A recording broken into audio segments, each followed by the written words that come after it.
Dignitaries at the table. On my left, just next to me, is from Street Planning and Water Supply, and right in the corner is, ladies and gentlemen, the liberating urbanization in South Asia, managing spatial transformation for prosperity.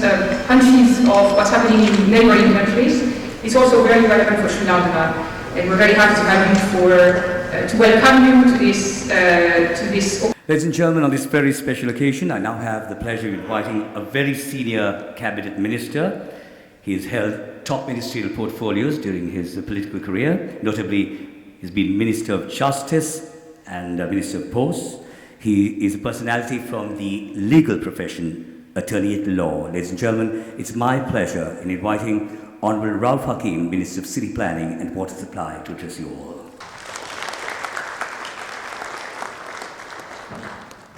Honorable Champika Ranawaka, Dr. Eddie Ijaz, Director for Global Practice of the World Bank, Francois Clotes, the Country Director, World Bank, the Secretary to the Ministry of City Planning and Water Supply, the Secretary for Defense, the Additional Secretary for Ministry of Western Megapolis and Western Development, the Chairman of the Urban Development Authority, Director General Urban Development Authority, other officials from relevant agencies of the government, officials from local authorities, ladies and gentlemen. The purpose of this eminent gathering is to unveil a document that is a roadmap to prosperity and livability in South Asia. The opportunity to address you on this occasion gives me immense pleasure. The title of the report prepared by the World Bank says it all: Leveraging Urbanization in South Asia, Managing Spatial Transformation for Prosperity and Livability. I have been asked to speak on urban development and planning for sustainable development. Human history has been shaped by a constant pursuit of sustainable and prosperous living environment. When prosperity is sustainable, durable, and resilient, we humans find it to be adequately livable. It is my firm conviction that Sri Lanka's future will be defined by the success of our management of urbanization. If I heard it correct, the country director here referred to Sri Lanka as one of the success stories of post-conflict development. Thank you for those comments, ma'am. However, today I find myself entrusted with a cabinet portfolio that will be pivotal in mapping our city planning. The World Bank will play a crucial role in our progress towards affordable urban homes where people could live content, engage in rewarding work, commute in comfort, and raise children in safety. In today's context, the average urban dweller has to allocate more than half of his individual earnings to meet the cost of shelter and transport.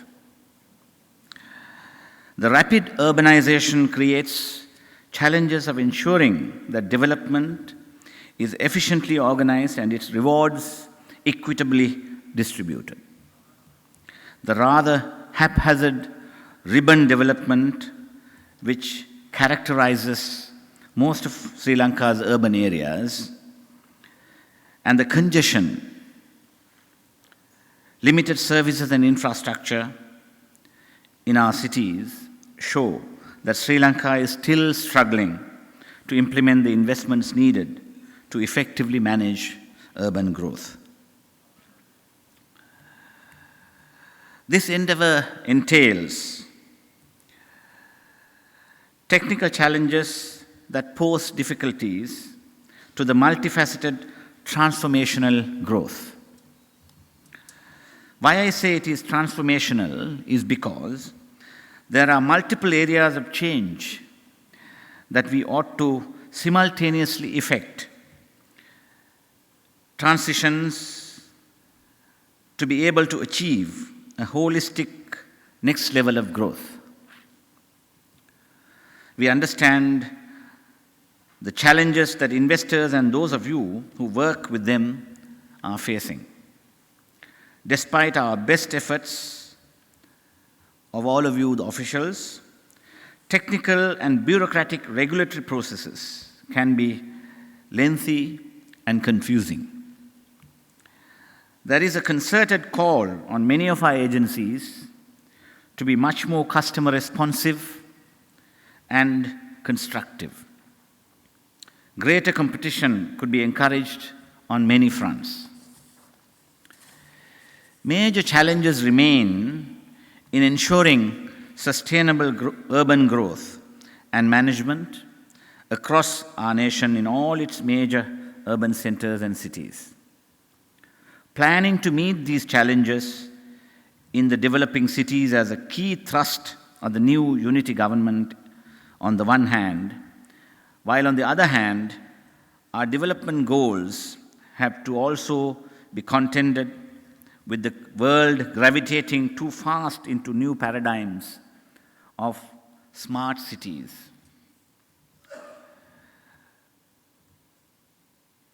Those living in developing countries are now getting excited about the new smart plans underway on different projects where homes are being used to experiment a variety of energy-saving technologies, with plans to use only electric cars in the cities. On the transport front, driverless cars with the help of high-definition satellite imagery, urban planning with sensor network, etc., are being rolled out with the best environment protection plans, complete with recycling centers. Colombo city alone still has over 50,000 families living in underserved settlements, slums, and shanties. These settlements sprawl over almost 1,000 acres. The underutilization of land is driving a distortion in real estate prices. While there is a rapid building of high-end housing in Colombo, the only type of housing that is financially viable with current land prices in central Colombo, the middle class is effectively priced out of the city. They continue to be pushed further and further into suburbs and elsewhere in the western province. Urban development is sprawling across the country, consuming with it the environment that makes Sri Lanka so special. Demands are rapidly increasing for all types of infrastructure and services, such as water supply, sanitation, power, solid waste collection, etc. And sprawling settlements and increased prosperity are also driving increased vehicle ownership, which in turn is increasing our road congestion.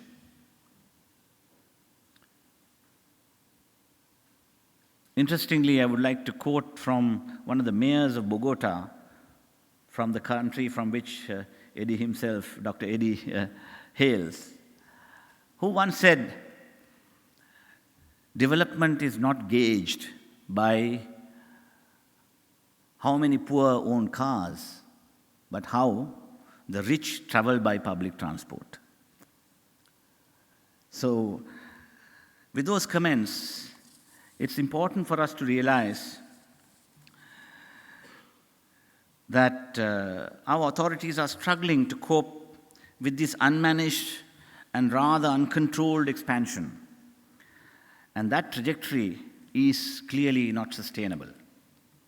A quick and cursory overview of the report tells me that in both Sri Lanka and Bhutan, extreme urban poverty has been largely eradicated.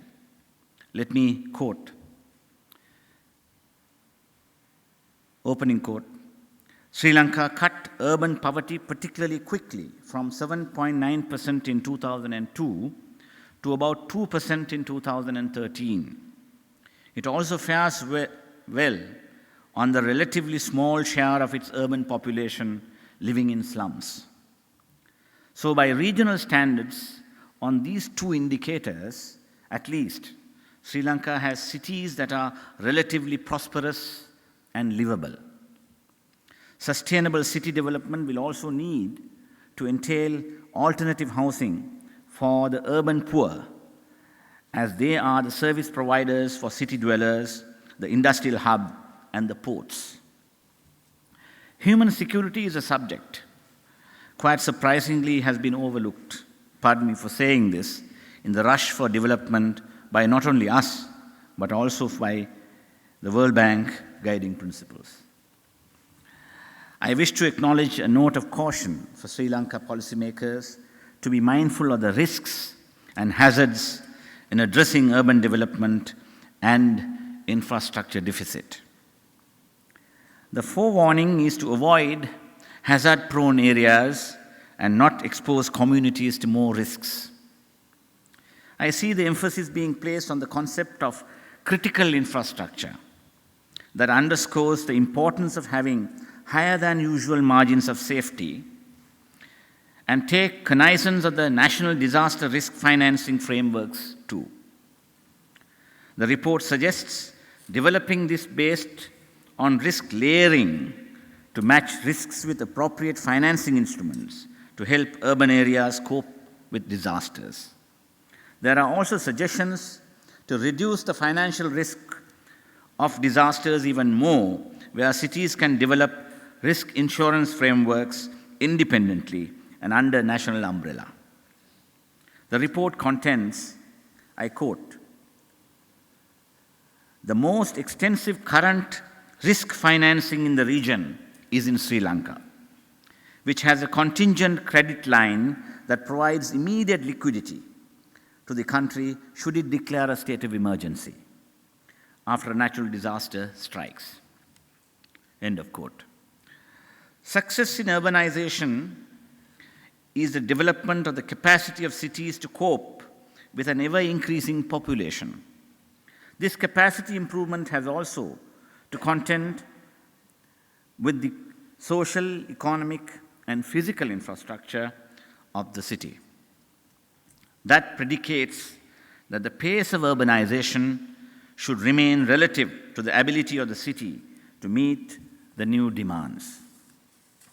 Ladies and gentlemen, to give you a sense of where we are heading, let me give you a bit of insight to development of cities keeping in line with the Urban Development Authority's vision.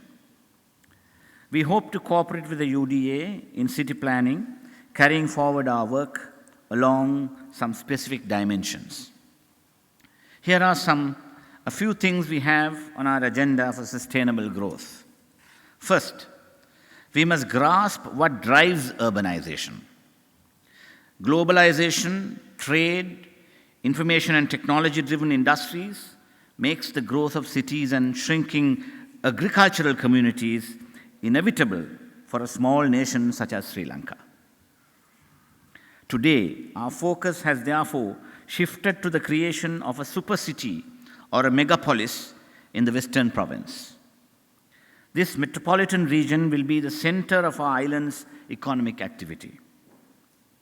Our traditional agricultural modes of production will therefore need extra attention to survive the inexorable expansion of economic activity based on knowledge and information. This calls for fundamental changes in our resource allocating mechanisms. It is clear that technology is a key is a key investment that will determine the trajectory of future urban expansion. Creative use of information and communications technology will help us plan and manage public utilities such as power, water, and mass transport systems. It will in turn improve cost efficiency, access, and quality of those services and make them livable and sustainable. Ladies and gentlemen, I am excited about the future we are aiming for. It will not be an easy path. I am sure there will be many challenges that we can collectively address. Thank you.